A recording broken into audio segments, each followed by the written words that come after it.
So with just a few hours to go to Pesach, and most traditional housewives who have spent the last 4 to 5 days cleaning and cooking cleaning in the kitchens and cooking, who are probably cursing like heck as the clock counts down. The question I want to pose is, will God hate you if there's a cookie under the seat of your car during Pesach, or underneath the couch in the den? Now, the rules about chametz are very strict. In the normal kashrut rules, we have a principle of what's called batel b'shishim, which means a nullification in 1 of 60, which means that if something, an offensive item, i.e. a piece of meat, happens to fall in to a pot of milchik soup, as long as that item, the offending item, is less than 1 in 60 of the total volume, it's considered nullified and you can ignore it. On Passover, however, chametz is forbidden b'mashehu, which means in any amount. You are not allowed to have it, eat it, own it, benefit from it, even the tiniest amount of chametz. You're not even supposed to see the chametz. In Israel, there's a law which states a business owner will not put a chametz product even on display during Passover.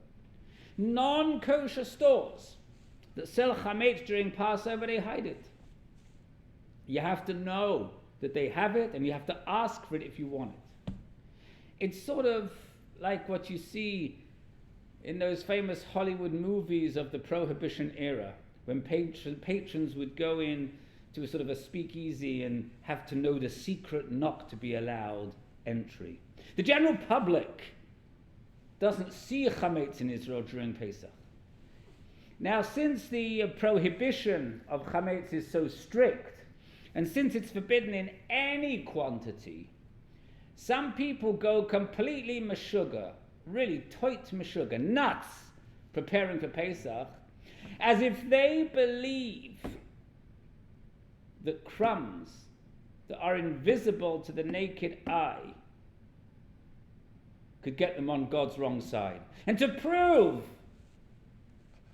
that they are truly Yirat Shamayim, that they are God-fearing, some people who probably tend toward OCD anyway will get completely carried away in the effort to eliminate any possible trace of chametz from their homes for Pesach. For them, it's not enough to do a thorough spring cleaning and splash boiling water around their kitchens.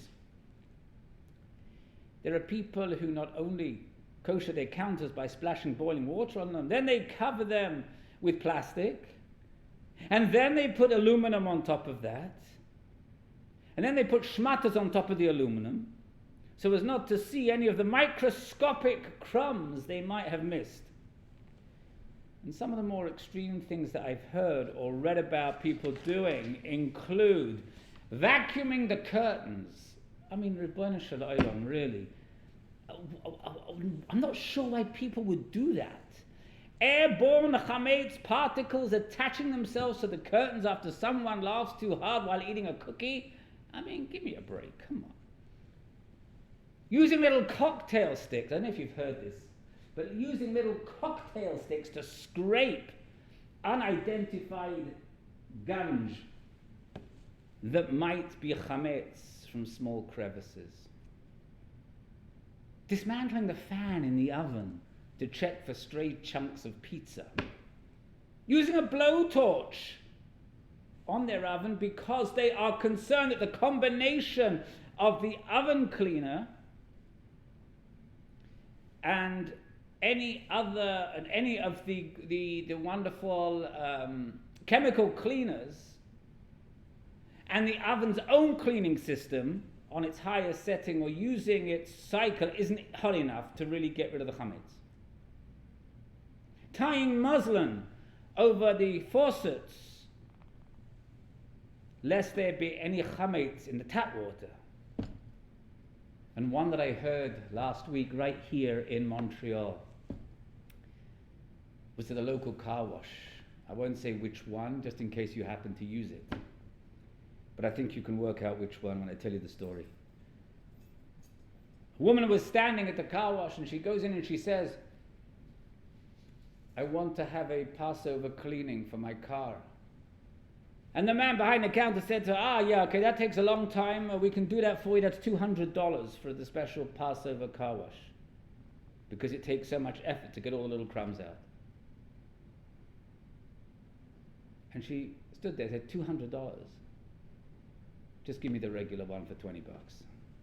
It's ironic that Pesach is the holiday when we celebrate freedom, when we celebrate the end of our slavery in Egypt, and yet some people mark the holiday by becoming slaves to removing chametz and get to the Seder so exhausted to really celebrate and enjoy the holiday. I remember my late mother, Aliyah Shalom, she used to say, thank goodness that outside of Israel we have 2 Seders. She said, because the first night I'm too dead to enjoy it, and by the time I've rested on the first day of Yom Tov, and it gets to the second night, I'm more relaxed and I can actually enjoy it. The story, and you may have heard of it, is told of a couple, Moshe and Rivka, who lived in the proverbial old country during the times of the pogroms and persecutions. And in the summer, the king decreed that the practice of Judaism was banned, and violation of the decree would subject people to the death penalty. The couple sadly set aside all of their Jewish practices and dutifully attended church, lest their non-Jewish neighbors report them. One fine day, in early spring, Moshe comes running home with great news. Rivka there, he says. I have wonderful news. The old king died, and the new king came forth, his son. And he's much more kind and enlightened, and we are now allowed to go back to living our Jewish life. And Rivka looked at her husband and said, Oi Gewalt. What's the matter, Rivka? He says, are you not happy? And she says, of course I'm happy. But couldn't you wait until after Pesach to tell me the news? Getting ready for Passover should not be, and does not need to be, such a burden that you are left totally exhausted. Obviously you've already done whatever it is you're going to do to get rid of what you have and get ready for Pesach this year. I mean, we're just a few hours from Passover. But here are a few important principles to keep in mind for next year. First of all, dirt is not chametz. Even though you shouldn't eat even a tiny piece of cookie that you find during Pesach. The only chametz we are really concerned about is a piece of chametz that is larger than a kazayit, larger than an olive, which is to say about 3 centimeters squared. If you have small children around the home, you might have dropped the cookie between the cushions on the couches. That's what you need to look for. Any room where you don't normally bring chametz doesn't need any special cleaning at all. I remember my late mother, Aliyah Shalom, she would make us go through every book in the bookshelf, to take it out, shake it, every page. And Gewalt, some of those books hadn't been read in 30 years. And I remember saying to her one day, Mum, your counters are made of granite. You don't need to cover them. All you need to do is take boiling water, throw the boiling water over and dry it down. Now you have to understand, my mother was also the daughter of a very prominent rabbi in England. And she said to me, my darling, she said, you might be the rabbi, but I'm in charge of this kitchen. And that's how we do it. And so, any room where you don't normally bring chametz doesn't need any special cleaning at all.